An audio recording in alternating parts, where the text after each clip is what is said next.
میرے حضور قبلہ عالم پیر محمد سعید احمد مجددی رحمۃ اللہ تعالی علیہ فرمایا کرتے تھے کہ حسین میرا، حسین تیرا، حسین ان کا، حسین ان کا، حسین ہم سب کا، حسین رب کا، وہ خشکیوں کا، وہ سمندروں کا،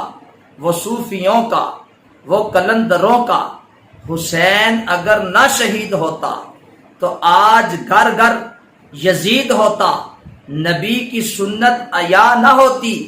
خدا کے گھر میں اذا نہ ہوتی، بشر کے چہرے پہ زنگ ہوتا، انسان کا کچھ اور ہی رنگ ہوتا۔ حسین اللہ کا سپاہی جس کی ٹھوکر میں بادشاہی، حسین وہ انقلاب لایا، بقا کی ایسی کتاب لایا جس کا عنوان ہے شہادت، شہید زندہ ہے